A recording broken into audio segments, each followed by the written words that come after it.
Welcome to Cyber Bytes, your weekly dose in the latest in cybersecurity news. I'm your host, Edwin Kwan, and this week we've got a packed lineup. We'll be talking about AI browsers getting tricked.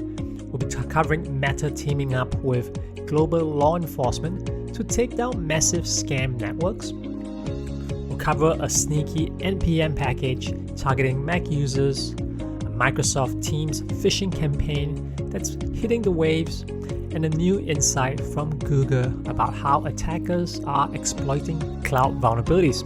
So let's dive right in. So our first story, it's pretty wild.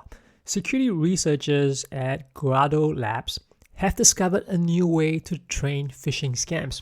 Not against people, but against AI browsers. Phishing scams against AI browsers. Wow. So here's how it happens. The researchers tricked Perplexity's AI browser, which is Comet, into reviewing how it reasons through web pages. These AI browsers are designed to think out loud. They narrate their actions, they explain what looks suspicious, and it describes why they choose to click or not to click.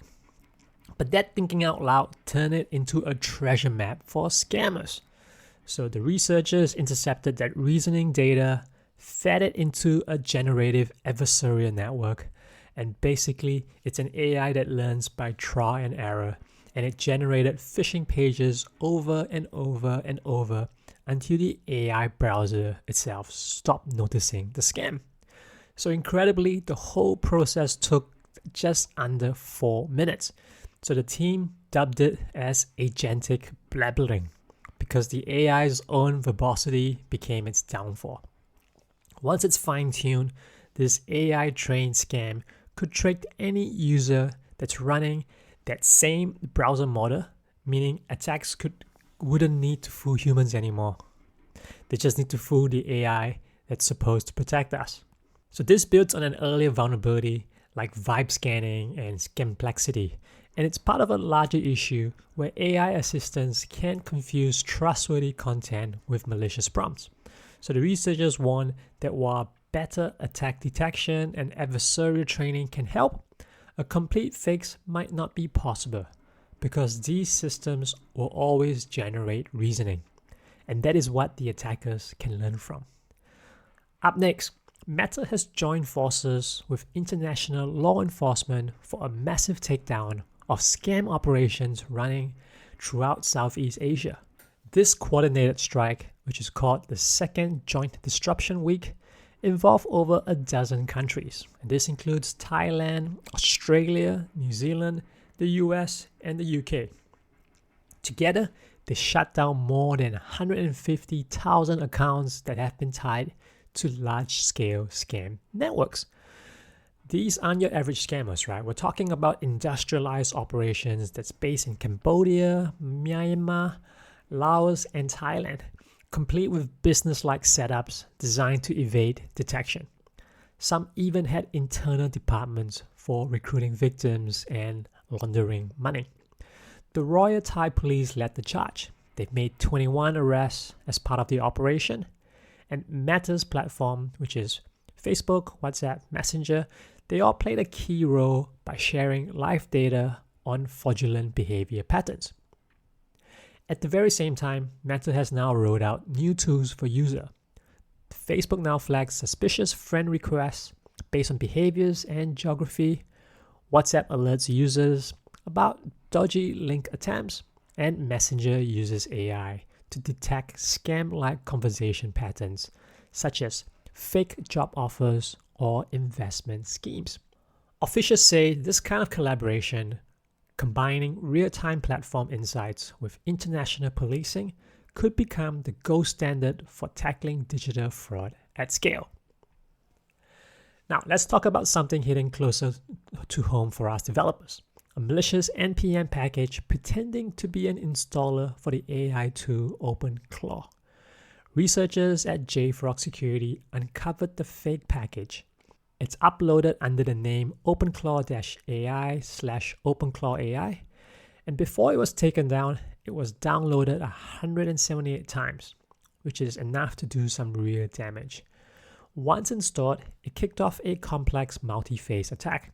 The first stage, it ran a post-install script that reinstalled itself globally, showing a professional-looking fake setup screen complete with progress bars and prompts that look totally legit. And then here's where it becomes really interesting. A fake iCloud keychain prompt asking users to authorize the install. Of course, it's a trap. It's a trap to steal their Mac password. Behind the scenes, it fetched a second stage payload from a command and control server, decrypted it, and launched it silently. From there, it did pretty much everything a serious info stealer can do. It harvested browser data, crypto wallets, SSH keys, even Apple Notes and iMessage histories if it gained full disk access. It compressed all of this into an archive and sent it off via multiple channels like HTTP uploads, Telegram bots, and GoFar links. The lesson here is if an npm package asks you for your system password or global installation privileges, you should stop, because real tools don't need those permissions and only download from verified sources. Now on to our next story, where Microsoft Teams is taking a hit this week as researchers uncovered a phishing campaign that spread backdoor malware through what appears to be legitimate team chats. So this is how it works.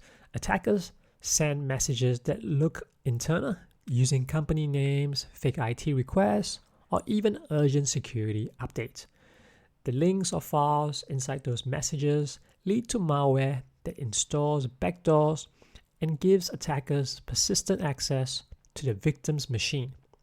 The clever part is, since these messages come from Teams rather than email, they can bypass your traditional phishing filters. Once inside, attackers can move through the network, they can steal your data, or even spread more malicious tools. The researchers behind the discovery are urging companies to ramp up security training, enable multi-factor authentication everywhere, and monitor their team's traffic more closely. Because chat-based phishing is quickly becoming the new email phishing. And now on to our last story, where we'll take a look at Google's latest Cloud Threat Horizons report, and it reveals something quite surprising. Attackers are now finding more success exploiting cloud vulnerabilities than simply guessing or stealing passwords. Weak credentials used to be the number one cause of cloud breaches. But now, attackers are targeting system misconfigurations and unpatched flaws. By chaining together different weaknesses, say a misconfigured storage bucket and a zero-day bug, they can slip past defenses and go deep into cloud environments. Google says this shift means that password hygiene alone isn't enough anymore. The teams need layered defense. We always talk about defense in depth. So some of the things that are needed include doing regular vulnerability assessments to catch weak areas before the attackers do. Have strict access controls, adopt least privilege, and automate patching to make sure you address any known vulnerabilities. And of course, adopting zero trust principles to ensure every action in the cloud, no matter who's behind it, gets verified before it's allowed. So, we've seen AI browsers being manipulated, massive scam networks dismantled, and malware hiding in plain sight, all while cloud security continues to evolve. The one takeaway this week: complexity breeds opportunity for both defenders and attackers. As tech gets smarter, so do the threats. Thanks for listening to Cyber Bytes. I'm Edwin Kwan, and I'll see you next time.